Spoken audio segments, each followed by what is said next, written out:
High times uptown. At Highboy's loud call, 2 Uplander guards in purple kilts came running to open the gates. They were as tall and comical as their king and bowed deeply as they swung back the golden bars. Highboy was in such haste to enter he did not lower himself sufficiently, and the king's head was knocked severely on the top of the arch. "Look what you're doing," spluttered His Majesty, returning the salute of the guards and waving for 2 small pages to approach. "Pray announce us to the Queen," he commanded grandly. "Here are the right brave and puissant Prince of the Osier Isles and his friend and companion, the Medicine Man of Oz." The pages immediately raised their golden trumpets and blew 3 shrill blasts, and while Philidor secretly wondered what puissant might mean, called loudly, "His High and Mighty Majesty, the King! His brave and puissant Highness the Prince of the Osier Isles and the Medicine Man of Oz!" "How about me?" whinnied Highboy, shaking his mane and prancing along so skittishly that Herbie threw his arms round Philidor to keep from falling off.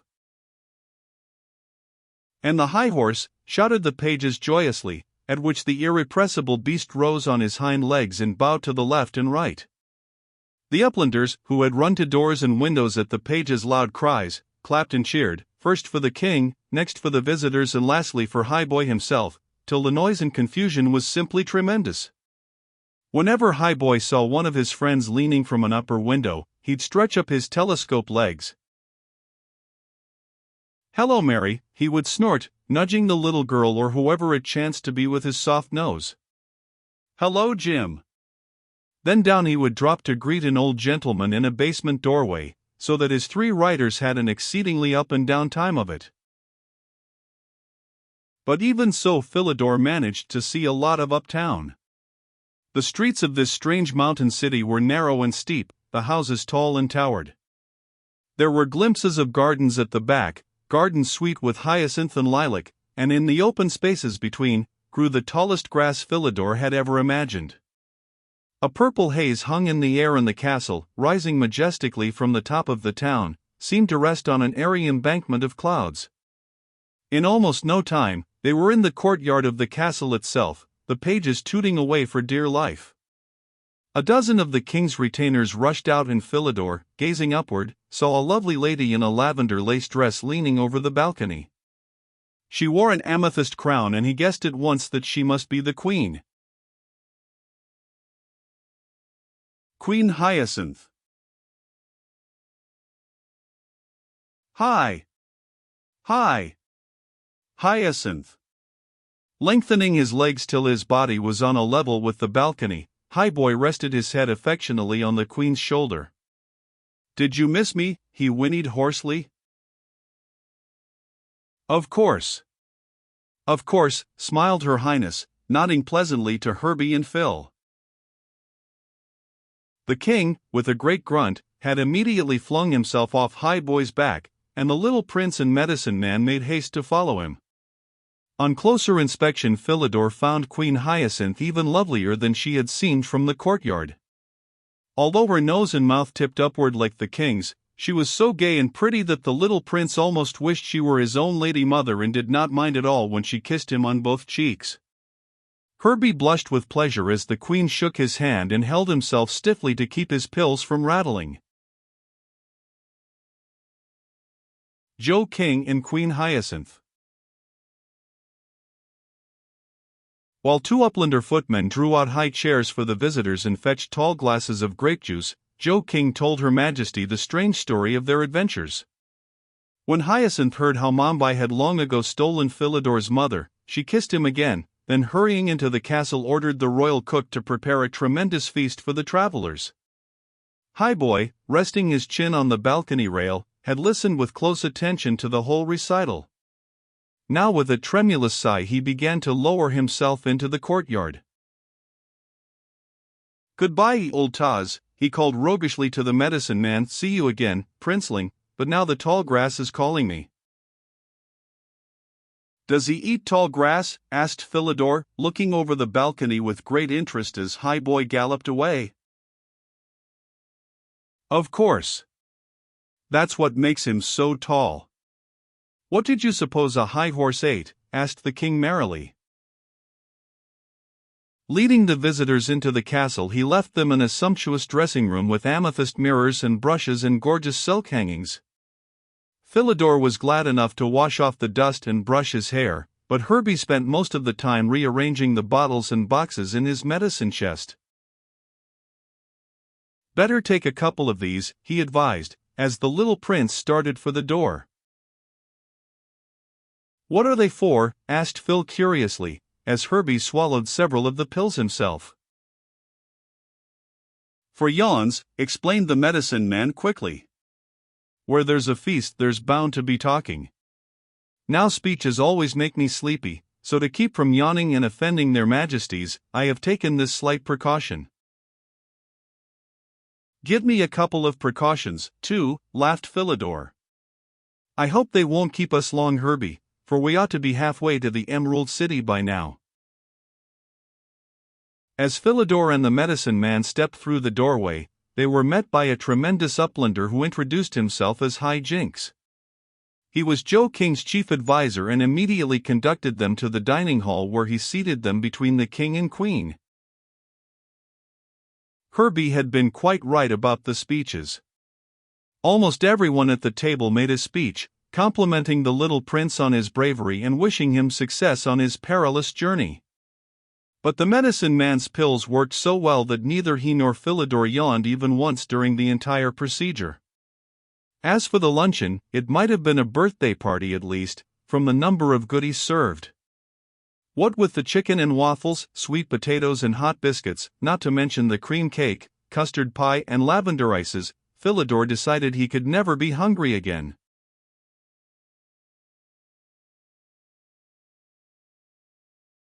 Queen Hyacinth had ordered a lunch packed up for the travelers, and when Herbie and Philidor both declared they could not eat another bite, Joe King himself went off to search for his high horse. "On Highboy you will reach the capital in no time," His Majesty assured them earnestly, "and when you have saved the Osier Isles and saved your royal mother, you must come back and pay us a real visit."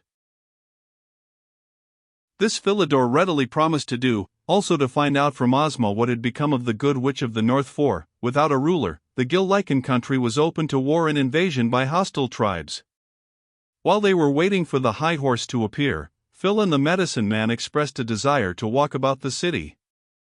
Joe, giving each of them an umbrella, in case a storm came up, as he put it, hurried off to find Highboy himself. Greatly encouraged by the happy change in their fortunes, Philidor and Herbie walked briskly along High Street, stopping now and then to gaze in shop windows or to wave to the friendly children playing in the doorways. They were careful to keep close to the castle and were about to turn back, when a great gust of wind came tearing across the town, flattening them against the side of a house. They had just time to open their umbrellas when the storm broke with such suddenness and fury that they could neither see, hear, nor call for help. And help they most certainly needed. Philidor had a confused glimpse of an old uplander putting down his umbrella and jumping into it, before the wind seized his own and whirled him aloft like a kite. Drenched and breathless, he soared over the city. Fortunately the wind was light and buoyant and the umbrella strong and sturdy, so that when it did come down Philidor landed gently enough. The storm seemed to be left behind, and scrambling to his feet, the little prince looked anxiously upward. He was at the very bottom of Joe King's mountain and the top was still hidden by the black storm clouds. Though he looked and looked, not one glimpse of the castle nor city towers could he catch. With a discouraged sigh, he turned about just in time to see the medicine man sail down into the midst of a huckleberry bush. "Well," spluttered Herbie, putting down his umbrella and pulling himself out with great difficulty.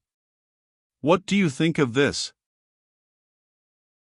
"Not much," confessed Philidor ruefully. "We've lost Highboy and we haven't time to go back and the Good Witch's thinking cap is gone too," mourned the medicine man, clapping his hand to his head. "We'll have to do our own thinking hereafter." Herbie opened his medicine chest and peered in, and presently he was crunching away at one of his remedies. When Philidor, who had been looking about, called that he was ready to start, the medicine man came almost cheerfully. We still have the jumping rope, he reminded the little boy happily. And we still have the lunch basket, and we're over the first mountain. Philidor nodded soberly and wondered what Herbie had been taking to make him so cheerful. For his part, he could not help thinking that their fall had been most unfortunate.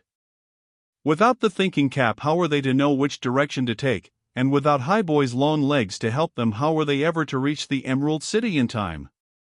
Ahead loomed a still higher mountain. Sighing deeply, he trudged along the rocky little path, his head down and the lunch basket trailing listlessly from his hand.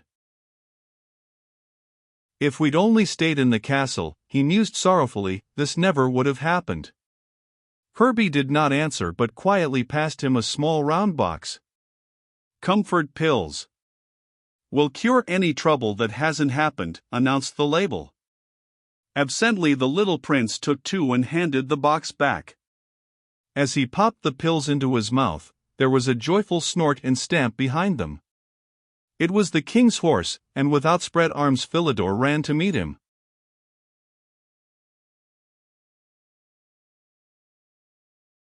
Why didn't you wait for me? Whinnied Highboy, lowering himself down to the little boy's height and looking reproachfully into his eyes.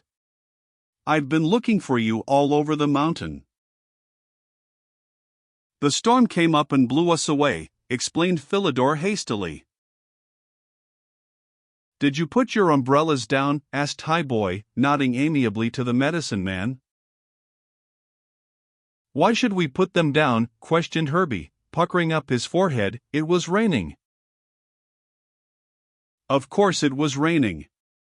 Wasn't I there too? But you must know that in our country, the storms come up and the thing to do is to put your umbrella down and jump in it. Like this, explained Highboy, swinging his umbrella tail expertly under his telescope legs and standing calmly in the center of it. Then when the rain comes, you don't get wet or blown away. Always put your umbrella down when a storm comes up, he finished, jumping out of his umbrella and swinging it back into place. Philidor was too surprised to make any remark, but Herbie, delighted to see the king's famous steed, put his foot into the stirrup and pulled up into the saddle. Do you know the way to the Emerald City? He asked breathlessly. 2 mountains and a couple of countries to the south, answered Highboy carelessly. Up with you, princeling, for legs are better than 2, especially when they are my kind. To this Philidor could agree most heartily, and swinging himself up in front of Herbie, he took the reins hanging loosely round Highboy's neck and begged him to start. I always did want to see the capital, confessed Highboy, trotting smartly along the stony mountain path. I hear that there is a sawhorse at the Emerald City, and I want to see whether he is as handsome and as useful as I am. He couldn't possibly be as nice, sighed Philidor, putting both arms round Highboy's neck. You're even better than my seahorse. Hey! Hey! Well, what do you think of that? With a snort of surprise and pleasure, the king's horse set off for the second mountain at such a pace that the wind whistled by like a hurricane. Hold on, boys, he neighed boisterously. I'm your friend for life. A very fast friend, stuttered Herbie, clutching Philidor by the belt and wincing each time he struck the saddle. And so up the mountain pounded Highboy, his front legs short, his back legs long and his umbrella tail switching behind him.